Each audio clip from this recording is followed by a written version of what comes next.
to a show.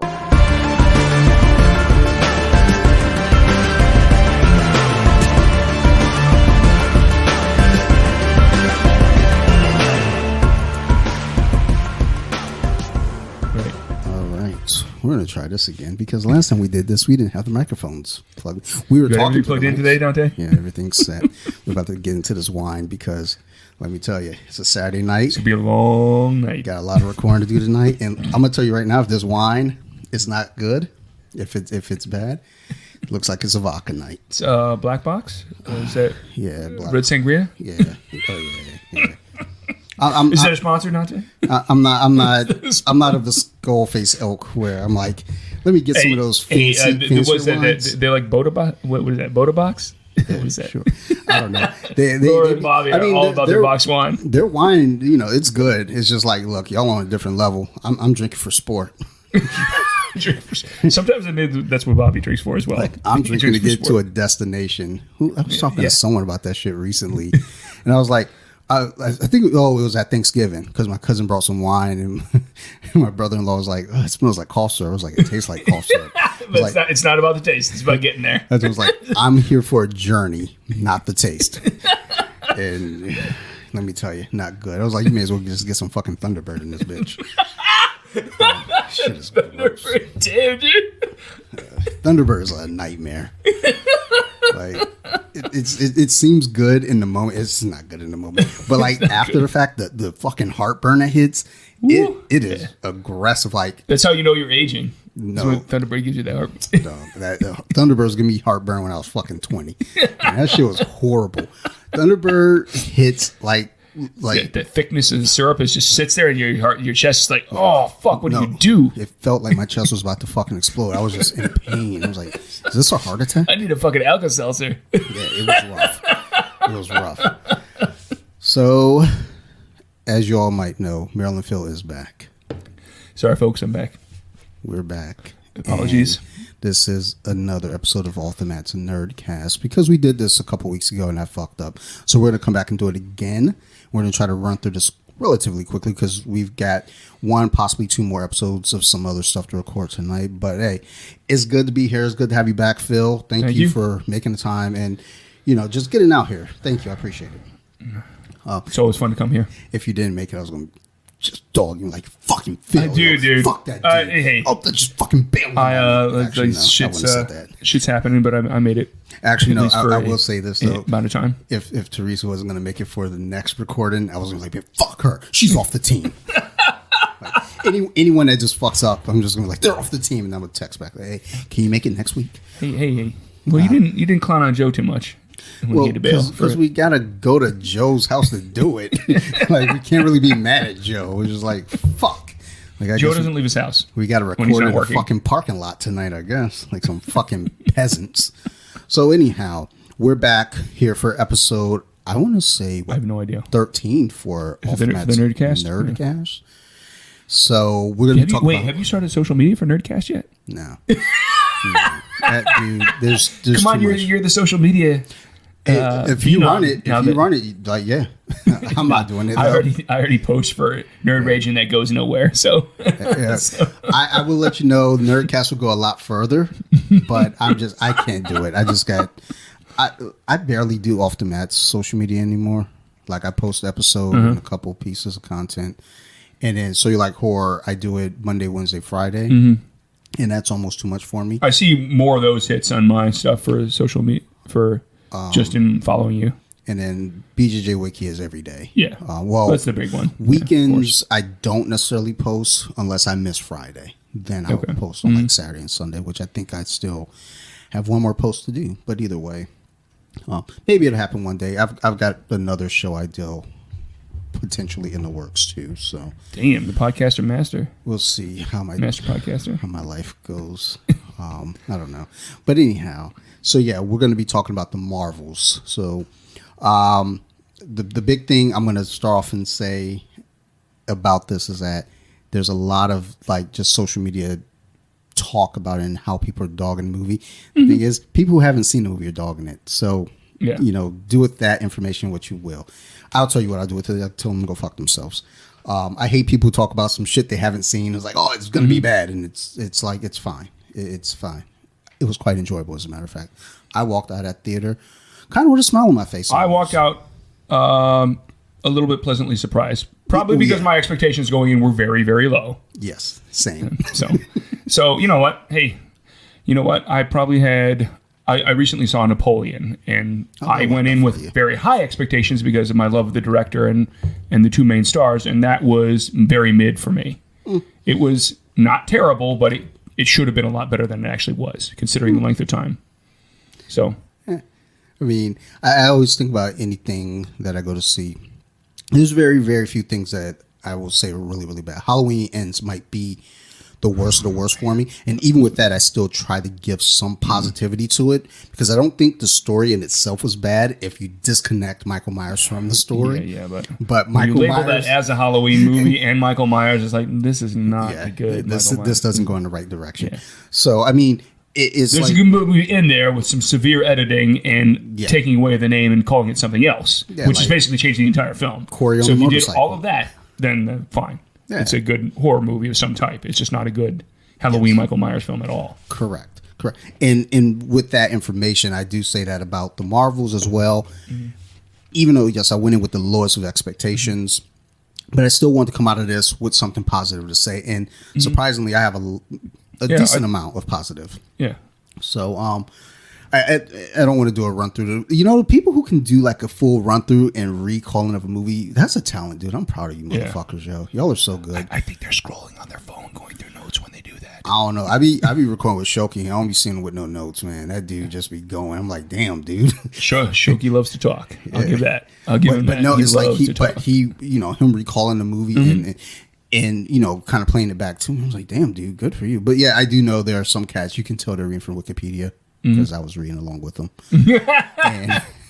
and you just know it's like, okay, well, that's the way the business is. But I'm not going to do a recounting because guess what? I'm not that guy. I don't have a memory like that. And it was like almost a month ago now, so close to a month ago, about 3 weeks, something.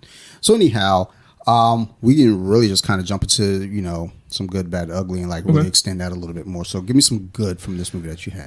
The three versions of the Marvel character, I think played well off of each other, and I think that's what really helped the movie. I can't remember how to pronounce it. It's Iman Vellani that plays Ms. Marvel. Sure. She's awesome. She's the heart and soul of the film. Yes. And she's great. And the other two play well off of her, and I love the coordination between, because it's very gimmicky that they tie their powers together, but the way they did it and the choreography behind it was well played. Even if the CG wasn't all the time, I think the three of them together played well off each other. I love the fact that they gave a name and told what the bangles are, since they unearthed the second bangle and put them as the quantum bands, which are a very famous item from Marvel lore. And I hope that leads to other things down the line, because it potentially could. Yeah. So I love that little snippet, because I've been waiting to see what the bangles were going to be. Because for Shang-Chi, like, they gave the rings kind of an arbitrary tie to the Celestials, kind of. They didn't really name them as anything particular. And I've been waiting to see what the bangle was going to be, since they put a lot of emphasis on that in the Ms. Marvel show. Sure. And now they finally revealed the second one. It's like, okay. And they gave him the name of the quantum bands. I was like, all right, I'm in. That's great. That's a very famous item. I mean, my concern about that is we see now it's attached to Kamala. Yeah. And, if this links to Quasar. Yeah, I mean, that's what I've been waiting for, Wendell Vaughn. Even if it's not the Wendell Vaughn that I know, them bringing about a Quasar as the given the name of the protector of the universe, which he was given in the 90s in the comics when I was growing up. I was like, that's very cool. So the thing is, with the Bengals being there with Kamala and then potentially introducing Quasar, it's like, how do we kind of wrap that together? Because, I guess they kind of touched on it in the show. Yeah. Because there's a mutation. So, it could be that, hey, maybe she doesn't necessarily need the bangles. Bangles might amplify it. She didn't really need the bangles. They kind of sparked her ability, but she already had the ability. So because they're naming her as a mutant. Yeah. So, okay, I can see it. And I'd be interested in that. And the fact that they do make them create hard light structures, which is a hallmark. The bangles in the comics traditionally have been almost like a Green Lantern ring from DC, where Vaughn can use them to make hard constructs like the Lanterns can make from their rings in DC. And so I think in the show she kind of had that a little bit. Yeah, but she had no control over it. Like she could kind of do like she used it for that a lot, but that was also her light powers as well. So this showed that she could do it without really the bangles once she lost the second one. I think over time, as any character grows with their power and their ability, she'll start kind of playing with that and really exploring and learning how to use use the her light power and really make some cool things. From the show to this, I think there's a good evolution of her character. I agree. I agree. It's been interesting to see her rise from like being a kid to being more of a hero, and her realizing, like her sharp realization here that about what a hero can actually accomplish and what they can't, because she has a very idealistic view of that at the beginning. Well, as any kid does, you see a hero and it's like the hero is this and this only, but little does a child know there are flaws to heroes. And that's something that we discussed when we did this before. We're going to have some allusions to what we tried to do this before on the pre-recording. Where like Danvers, she's known as the Annihilator. So that's the other thing. That's the other thing I was going to bring up. I love the fact that it gave her Danvers an actual backstory for what happened when she was gone for years, and it gave her a reason for why she was so busy with other worlds. And it actually, the fact that they actually showed like the comic interpretation of what the head of the Kree Empire is, the Supreme Intelligence, which was good. I was like. The CG was a little wonky, I'll admit, but that scene was really good to show, where she destroys the Supreme Intelligence and shows that, and it gave Danvers an actual flaw, because in the first movie was so rushed with her Captain Marvel character, she was basically perfect, and there was no real character to follow because she's already perfect, and it led to a problem in Infinity War where she's almost too powerful to be in there, so they couldn't have her in there for very long. I think that was kind of the ideal, though, because Thanos, this destroyer, comes out, wipes out half of life in the universe, and then it's like, well, how do you beat that? Yeah. So you got to bring in this character that's seemingly... basically a god. Yeah. To combat him. It makes some sense for them to do that, but again, it was pretty rushed where it doesn't give you a lot of leeway with, where this character goes and how to build... and how to give her real opposition. Yeah. So the fact that they gave her an emotional arc in this where she has a character flaw of, she's godlike, but she made a mistake. Like she wipes out the Supreme Intelligence because she thinks she's doing good out of emotional anger over what they did to her. And in fact, she's actually destroyed the society, and it's decimated the planet from what she did. Well, I think that's the thing too. It's like making her godlike, and it's like, well, what's her real opposition? Well, she's her own opposition. Yeah, she's exactly. the only thing that can stop herself. Yeah. So, and of course, the other thing I liked was the Beast tie-in, bringing back Kelsey Grammer as the Beast, which we can talk about later. Post credit. Yeah, the credit thing was. It's been a long time coming, and I'm glad they put it in this because the movie has been so berated anyway. It gave people a possible reason to see it for something they've been waiting for so long. The funny thing is, though, still seeing folks on the internet, and I've been seeing a lot of love for it after the fact from people who've actually seen it. And I thought that scene was perfect, pretty much. I think people who just wanted to hate, no matter what you give them, they'll find a problem with that. And it's like, dude, relax, yo. You're barking up a tree that doesn't need barking up. It's like, chill. Like, why are people so angry? I feel just why. The internet is a very angry place, Dante. Dude, I don't read comments on my posts because most comments on my posts are pretty positive. But sometimes I'll see a video and I'll decide, let's go to the comments. Let's see why people are mad today. I don't post enough to read comments because I don't post for shit. And the shit that I be seeing, I'm just like, oh my Lord, y'all need to relax. Y'all just want to be mad about shit. But like I told Sarah, I'm part of the problem though too, because I go to those comments and read you goad them. You goad them on? No. I don't engage. Although there was a post earlier, I don't even remember what it was about. Oh, it was a female commentator for the UFC, Laura Sanko. Okay. Very, very pretty young lady. Former MMA fighter. She still trains. She's still within that community. And she put up a video as her and another good-looking woman that were saying what people expect female jiu-jitsu to look like, and it's still posing and like, you know, applying the moves in this beautiful way and all like seductive, and it's like what it actually looks like, and then it's them like just really fighting, rolling and getting nitty gritty. That's real. So I was like, let's go to the comments, because I know there's gonna be negativity here. Yeah, a lot of fire in the comments. It's like, you can clearly see it's a joke, and so many people are like, oh, this shit is so cringy. This shit is so. But there's one guy on there that goes, you know, they're ugly. What? And that guy is spreading the haterade. The best comment was the reply to that, where some guy says, "Dude, you look like a Turkish uncle." Based on the profile pic, I guess. And you look like a Turkish uncle. I did comment there, and I said, "This made my night." So those are the comments I get into. Is when if you nail something perfectly, I'm gonna let you know that was good. But there has been a lot more love for the Marvels after the fact, which I'm glad to see. Unfortunately, this was, I believe, the lowest. The lowest box office for a Marvel film. Yeah, definitely. And I think this might fall into that category of like, after the fact, you know, people see it after, and it does well afterward, and people they're starting to formulate their own opinion about it rather than just go with the masses. Yes. So, you know, so I think that covers my good, those things.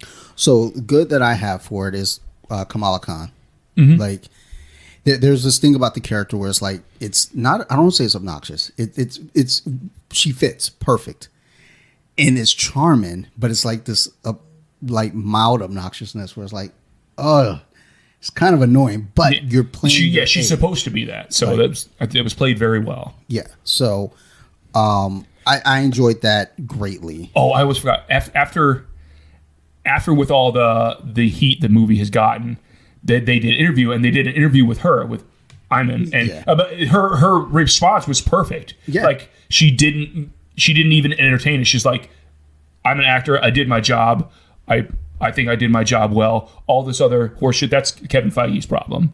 And she's absolutely right. So when the actors try and get into the politics of stuff is where they fail, no matter what side they fall on. Because it just gives, it just feeds the anger rather than stifles it. And her response was what it should be. It's like, hey, I'm an actor. I did my job. Well, yeah, she was like, that's a Bob Iger problem. They were like, that's Iger and Kevin Feige to deal with. Which is, you know, good. Like, leave it at that. Yeah, it's exactly. Their problem, not yours. I think my good there was just that in itself was I forgot about that. Kamala Khan herself, just being herself. I loved it. Also, I did like the powers kind of switching around. I felt like, again, the choreography there was really, really good. Well done. Well done. I talk good English. I feel like that was well done. I enjoyed just... So Brie Larson, I think the big criticism to her is like, she just seems very plain, very she was very rigid in the first movie. Part of that was the story, and part of that was the dialogue. Because I've seen her act in a lot better film, or act a lot better in other films other than the first Captain Marvel. Yeah. And she was better in this, in my opinion. I like that she kind of loosened up a little bit, you know. And again, not a rush project. This project has been in the works for a little while, and it's been reshot. Reshoots. Whereas the first movie was definitely rushed. Like the one planet where they speak in song. Yeah. That was a good way to kind of really flex those muscles and let her show, like, hey, she does have personality.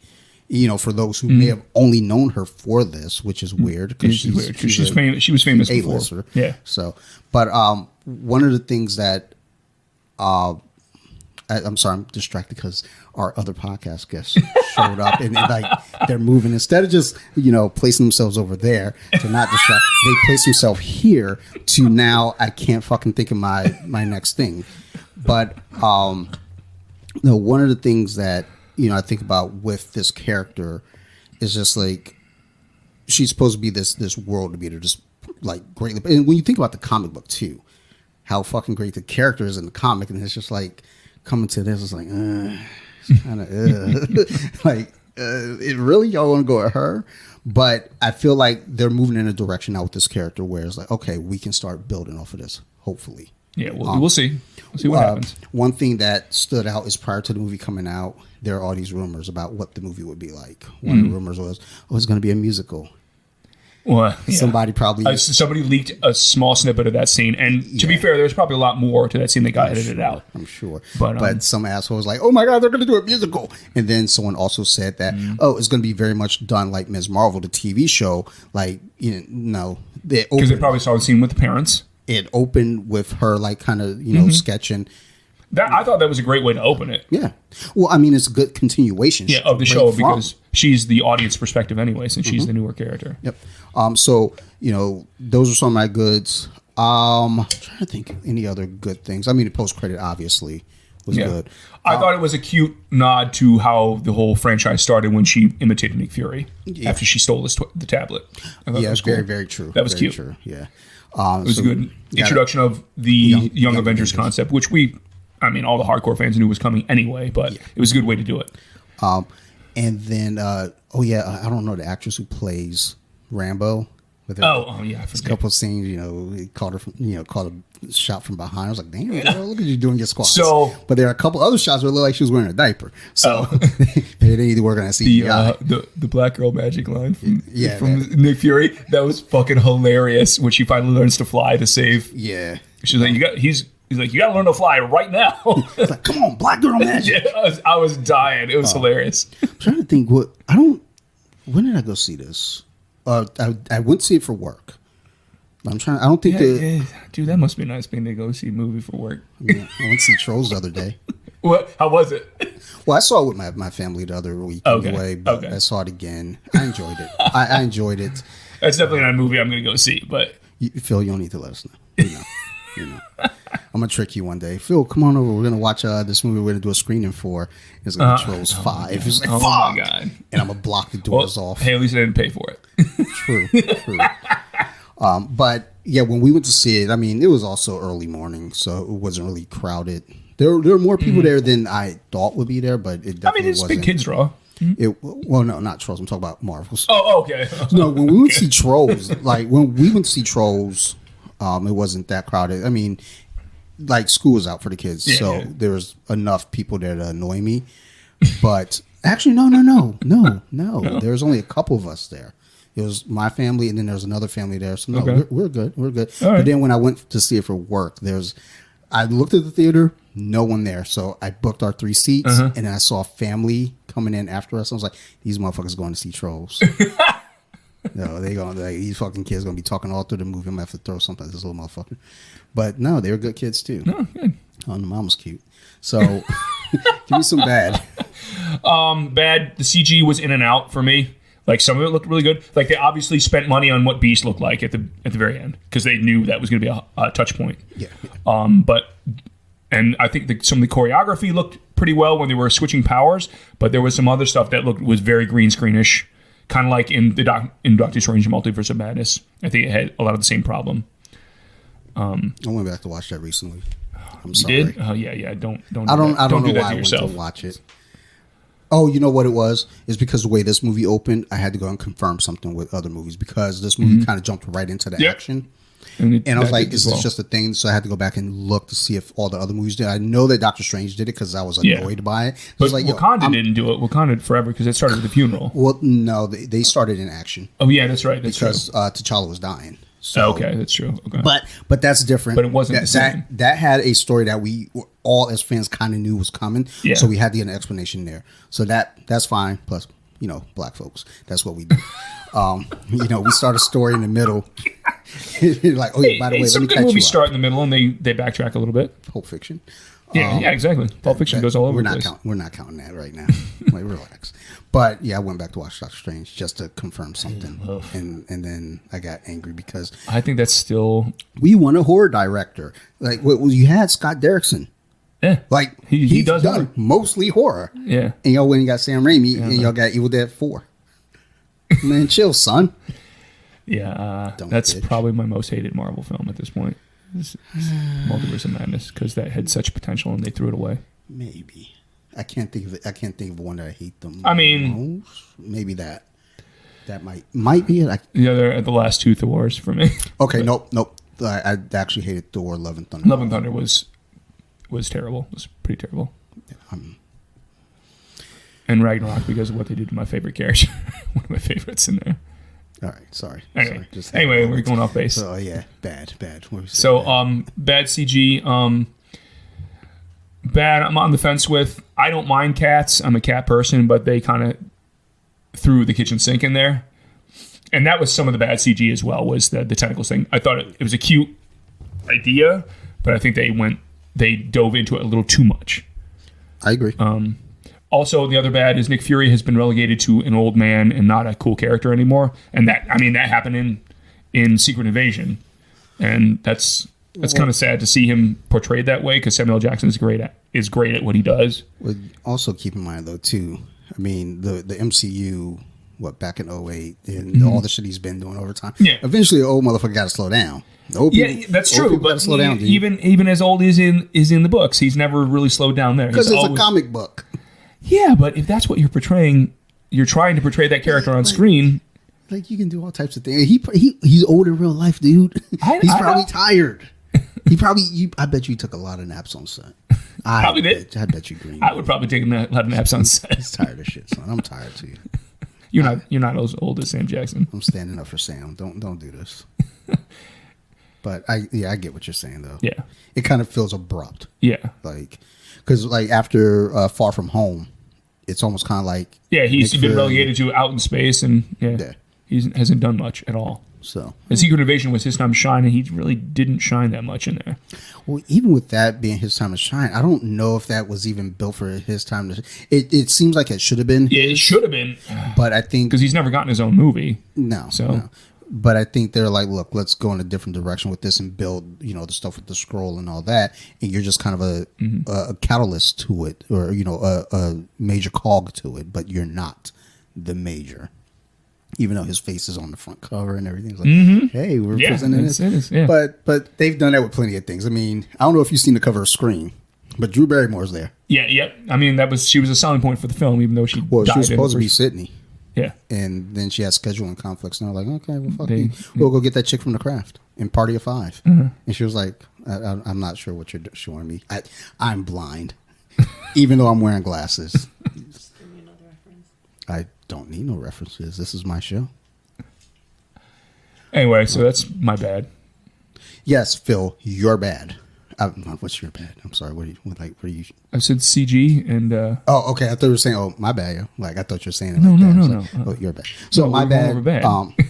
The bad that I have for the Marvels would be jumping directly into the movie and just kind of running with this villain that we don't know much about. I forgot about her. We do get a little bit, but I still feel like it's the usual Marvel one and done with your so villains. I'm on the fence. The portrayal of the villain is very one dimensional and boring, but the backstory they give her for why she's the villain is like that's really good. That was well thought out because it's because of Carol. Yes, and I like when they do villains that way, where it's like, look, they're a villain, because she could have been a really good villain if they made her a little less one dimensional.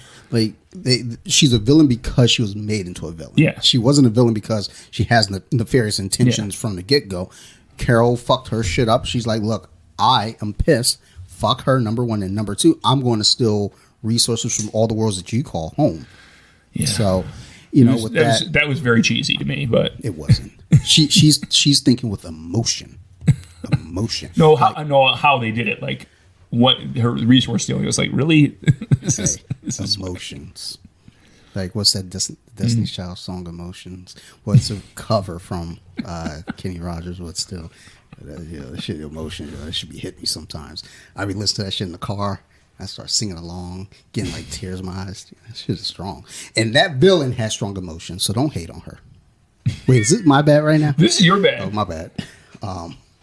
So I didn't like the way that they kind of just dropped the story right in. Mm-hmm. And yeah, she was very one-dimensional. That was frustrating because there was a lot of potential to build from there.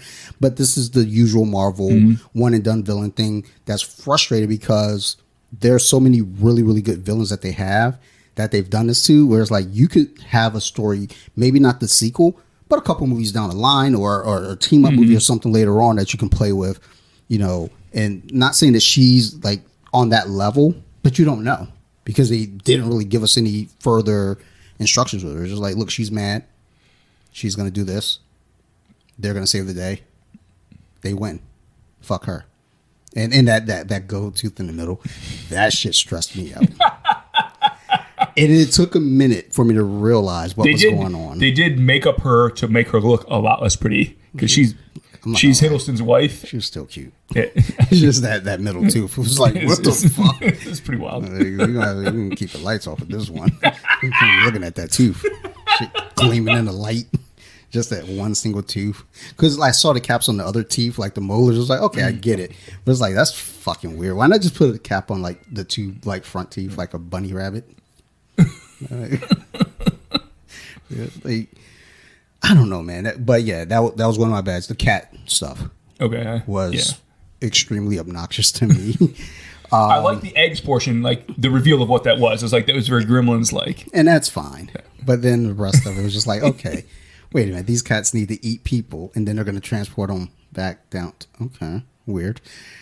Weird and gross. But okay, whatever. Let's go with it. But that being part of my bad, and yeah, the CG just kind of... There's a point early on, I was like, oh man, the CG doesn't feel that... Never mind. It depends. Fuck. Once I saw the head of the Kree, I was like, that's a little weak. But that was only one quick scene. I was like, okay. And then we're back on track, and then, oh, no, we're not. No, there was another scene in space early on. I want to say it was with Rambo. It was either Rambo or Danvers, one of them. I was like, oh, already? Can I get 15 minutes? You watch the budget right here. It's like, God, man, come on. Give me 15 minutes before you fucking start bombing the fucking CGI, dickhead. And but that was like the beginning of Doctor Strange multiverse. That was the very obvious green screen when they're running at the very beginning of that movie. It's like, ooh, this is bad. And that squid monster, it's terrible. I'm so fucking annoyed by that. I'm watching the Michigan game in the background. Looks like a kickoff going back for a touchdown. Iowa, you should not even be here. This dude just ran the whole way and got fucking tackled at the 2. You cunt. All right, sorry about that. It's a Big Ten championship game. You know, for those of you who care, y'all don't. I don't know that I have any other bad from that. I'm trying to think. I should have went back and listened to our other episode and took notes. So I sound like a rock star, but I've been doing too much other shit. Phil, give me some ugly. This is what we had a debate on before. The ugly portion for me was because Kamala has this idealistic view of Danvers. She's idolized her basically her entire life, and now she finally meets her. And when they're trying to save the Skrulls, there's a point at which Danvers tells her, "We have to go. We can't save any more people." And she has the sharp realization of coming of age, where like, oh, like my hero's not necessarily all I thought they were. 1 and 2, being a superhero isn't. You can't save everyone.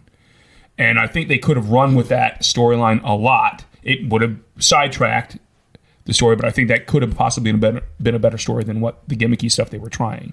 But the thing is to that story is, and I don't disagree that yeah, story... I know. We had this discussion before, so I figured it was worth having again. They don't know that. I know. You've already brought up the old show that we're trashing. What are you talking about? I don't bring up nothing. You make things up. Like the thing is about that story, and though I do agree the story would be strong. I think that was a good, strong story point that they kind of left. But I also think, too, that you don't have room right now for that. Not in this story. Because you got a lot of ground to cover. Yeah. Because they didn't cover it in the first Captain Marvel. I mean, well, this is also the shortest MCU film as well. Is it? Okay, at one time I wasn't paying attention to. So, I mean, basically, you don't have time for that. Unfortunately.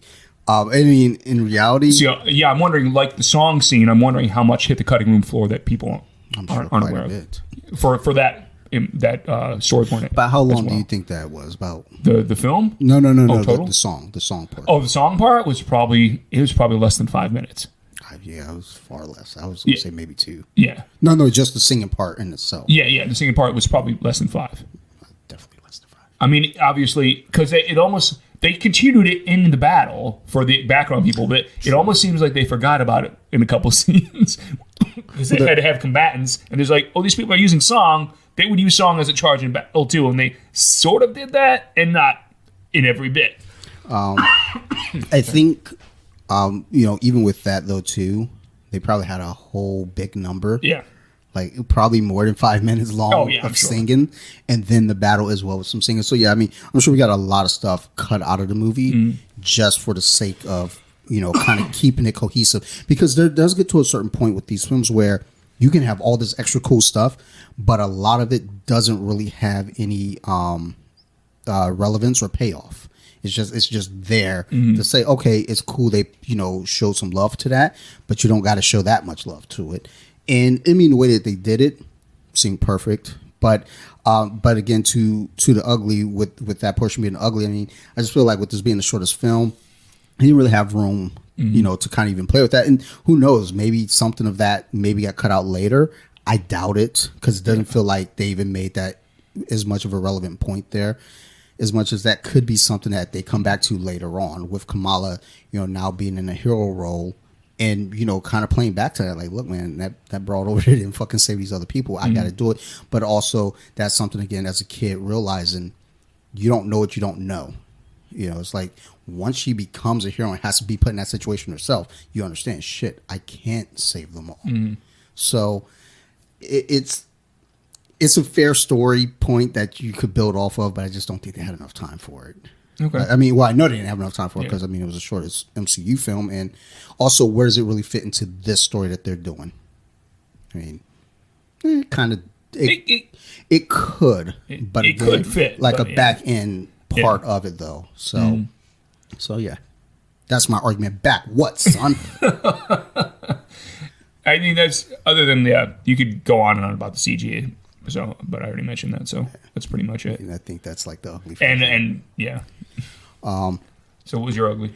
So again, back to the fucking cats. Yeah. It's just like as most of these things are done. It's like, let's add a cute element to it, or add a music element. Whatever we do, we got to do something that's gonna grab general audience, or appeal to kids, or I just feel like, look, that went on a little too long. Like, fuck, it definitely went on longer than the song. The singing part. That is true. Yeah. And it felt sloppy, because then the carryover is like, once they get to Earth, okay, now, like, oh, just spit them out. Yeah, they get to puke it up on the... Like, all right. There's something else about that, though, too, that bugged me. I can't remember. I'll remember when I watch on Disney+. Like, we almost went to see it again for work, because we have a new guy in our group. Okay. It was just like me caring for one person. I'm caring for two people, and the other guy. He wanted to see it, too? Well, he didn't necessarily say he wanted to see it. He was like, basically, when we were like picking movies, I asked him, I was like, well, what do you want to do? We could do Trolls. We can do, we ended up doing Hunger Games last week. But I asked him, I was like, we could do Trolls, we could do Hunger Games, we could do Marvels. And then the other guy was like, oh, yeah, Marvels is good. I want to see that again. And I look at the other guy, and I'm like, yeah. he wasn't feeling it? Well, I think because I think he wanted to see Hunger Games. Oh, okay. So we ended up seeing that. Right. It was fine. Okay. Not necessary. I figured as much. It's like, it was fine. The dude who plays Snow was good. So the young guy. That's really the only reason I had any passing interest in that, is because his character is so compelling in the original story to me. Or at least the way Sutherland plays him is very well. So I was like, oh, the beginning of that character might be interesting to see, but the rest of the movie, I was like, nah, I don't need to see this in the theater. It's like, I think they need to give you more, because even like you get certain points where it's like, okay, this, you can see that transition. Yeah, I would guess they were trying to kick off another franchise with that, of the prequels, but I don't know how successful it was. Yeah. I think it was #1 over Thanksgiving weekend. Yes. But, yeah. It's just, I mean, it was fine. Sarah's reading the book right now. I think she's at the end. Yeah, I assume they were basing this on a book of some type. It was okay. Mm-hmm. When it hits one of these streaming platforms, I'll watch it again with Sarah. Just for the sake. I figured I'd just watch it on streaming just because I've seen all the other ones. Yeah, so it was fine. We went to see that instead of Marvels again. I would have liked to see Marvels again, just to kind of, be able to recount stuff and then come back and talk about it. Because we just, The Exorcist Believer is on Peacock now. Oh, is it? So Sarah and I watched it last night, and there were some things I started recounting, like, oh, yeah, shit, you saw it in the theater, right? I didn't notice that. I didn't notice this. Yeah. So there are different things coming up. Whereas when Shoki and I recorded, we were just like, look, let's just go through it. fucking Okay. go. And we went, and it's always good to see something again before you record about it, like this. So When you go to a movie for work, try to see Godzilla. It's amazing. So we might not do a movie for what month? We're in December. Mm-hmm. We might not do a movie this month. I don't think. Okay. But because it just depends on what the weather's like. If it's shitty weather, we'll probably also if we can get like a good time for a movie because I have them until 2:00. Okay. So it is 2 hours long, but if I can't get a movie, by 10:30, then there's no 10:30, point. 11 at least, at the latest, then I try not to do a movie just because I still got to get them out for lunch. And then I like to have a physical activity before I drop them off at home or physical activity or like a, brain teaser, like we go play board games or some shit. Okay. But if I can't do that, then I won't do a movie. So yeah, enough about my work, Phil. Like, quit interrogating me. Give me a score, 1 through 10. So this was a 7 for me. I think I pegged the first time, and I'll stick with that. I believe I said 7.3. So it's like You're going in deep into the weeds with those points. look, if you listen to the Colompton Beer Club, you know how my scoring system works. All right. And honestly, in the beer reviews, though, if I give you a 7, that means I'm going to buy your beer. Huh? So if I give you a 6, I'll drink the beer. I'm not going to buy it. But if you hand me that beer, I'll drink it. If I give it a 5, probably would pour it in the toilet. It's like, oh, thanks. I've been looking forward All right, to. and to be fair, this is a movie I probably wouldn't buy because I don't buy all of them. But I might watch it again on Disney Plus. I don't know was the last Marvel movie I bought physically. It might have been Black Widow. Oh, okay. Maybe.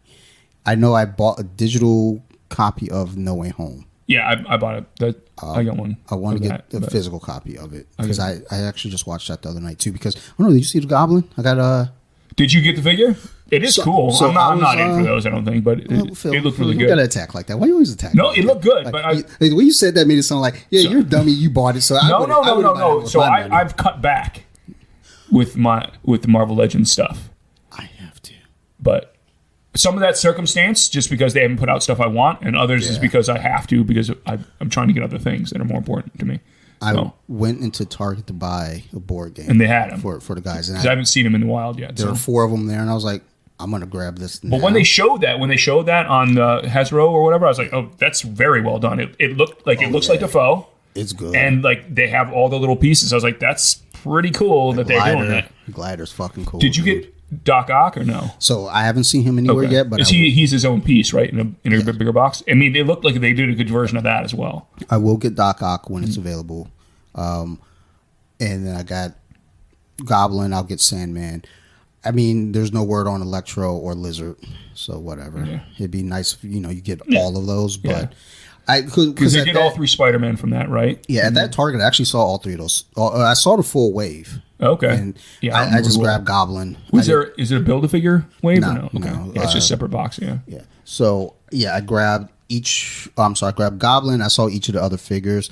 I have no use for MJ. I don't like figures in regular street clothes. This shit is dumb. Okay. Like, fuck out of here. I don't play with dolls. Okay. I get action figures, not dolls. I saw Matt Murdock, which That is something I might get just because might. I've been waiting for a Charlie Cox because he never came with the original Charlie's wave. cock. What the fuck? Charlie Cox is the actor who plays Murdoch, and they never did a figure of him in the first way back when they did the Netflix wave. Oh, okay. There's a Daredevil on my shelf over there. They did, yeah, but they never did him as the street clothes. Because street clothes figures were dumb. Not necessarily. Yes, they are. The Jonah figure in street clothes is great. He'd been waiting for him they did a Jonah He's dumb. retro card from the comic, and he's great. He came with a rolled blue newspaper. All figures in street clothes are Get out of here. trash. What about Kingpin? He's in street clothes. He doesn't have a costume. Yeah, but he's strong. What about Chameleon? He's in street clothes. He's a chameleon. He can shapeshift. I mean, I just put Gwen Stacy out on the shelf over there. Yeah, I mean, Gwen Stacy. It's fucking dumb, but What if they did Aunt May? She's not going to be in a costume. People have been clamoring for Aunt May for ages, and they're finally doing one. Fuck those people. I don't want fucking Aunt May. Like, Man, what am I you sound like the internet haterators now. No, I'm not. I just don't want Aunt May on my shelf. What's she gonna do? Just stand there. She gave you wheat cakes. That's gross. I know it's wheat cake. It's If Hallmark from the 60s. If she gave me wheat cakes, I would throw her off the bridge like Gwen Stacy got thrown off. Oh my God, Dante! Dante's over here killing me. And I usually help old ladies cross streets. So, how you like them apples? All right, so let's wrap this the fuck up because now we're just fucking going out there now. As always, everyone, thank you for listening. If you have any questions, concerns, criticisms, feel free to reach out. You can find me at Off the Mets Podcast or bjj.wiki on Instagram, both Instagram. You can email me too. I just discovered my spam email today. I was like, oh shit, I forgot I have spam. And I started going through it and like, let me make sure I ain't missed nothing. Somebody sent me an email. I don't know if it's like legit or not, but I replied. Oh. I was like, hey, yeah, I'm here. Like 2 weeks ago. Like, hey, what's up, man? Like, sorry. But the for the one movie, I don't even remember the name of it, but the movie that we're supposed to take a look at. Okay, yeah. They hit me on Instagram. Never mind, but they did email me everything. Yeah, I was curious how they hit you out. I figured it was Instagram, but yeah, they called me on Instagram and that's cool. I was like, yeah, what's up? Hopefully man? that means we'll get more. Yeah, I mean, it's kind of cool. The movie's on Tubi, so you know, yeah, whatever. It's still cool. It's like, hey. Well, no, I'm saying like so it already has some circulation. It's just yeah. So like in the email, I think she said it's going to be distributed physical disc through Best Buy and someone else. I want to say through Walmart. Best Buy. Oh, that's a dying market. They've been getting there fast. It's like, yeah, don't brag about that, lady. Best Buy and Walmart are going to distribute it. And I was like, okay, that's cool. I mean, Walmart's going to censor your shit. It's going to get stolen anyway. Chill. You want to try to make some money? Put that shit in Target. That's true. People don't be robbing Target like that, but it's not. Yeah, it's not zero though. People still do it. I did it last week. That's why I got a Green Goblin. You'd be surprised what you get away with when you walk in there with a couple guys with special needs. Oh my God, Dante! Put this in your backpack. Oh my God! If they stop you, what they gonna say? What was that saying? Dante's manipulating the system from his job. System. All right, but yeah. Reach out to me on any of those platforms. Phil, where can we find you? At Nerdcast on Twitter, on X. You know, everybody has to call it X now. Whatever. I want to call it. Yeah, it's Twitter. It's always Twitter. Fucking goofy bitch. Not you. I'm at Metallafil as well. Yeah, pretty much everywhere. I finally just figured that out. Because, like, I have you on So You Like Horror. Yeah, so the Nerd Ragecast is to follow Nerd Rage, what I post for there. If you ever want to hear what all the stuff Bobby doesn't talk about on the show, because I post there first. Okay. But for personal one, it's at Metallafil. I mean, you know. There on IG. Off the Mets Nerdcast wouldn't mind you helping them out either. But, you know.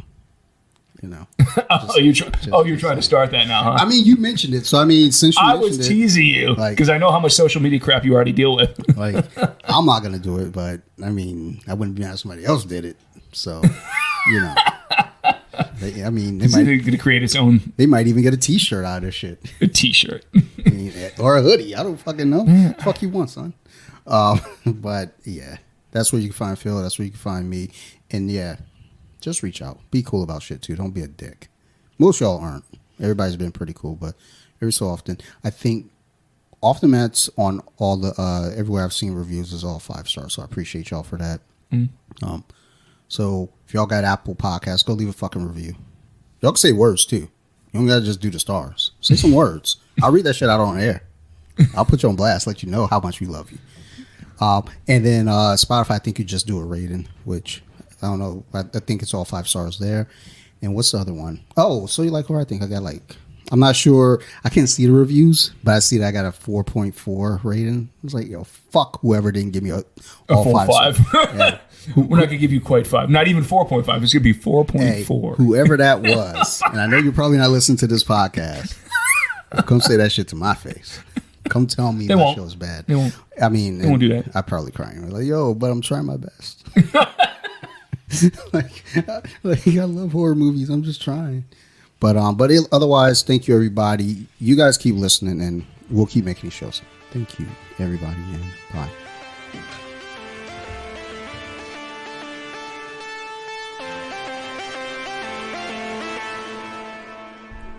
They were with it.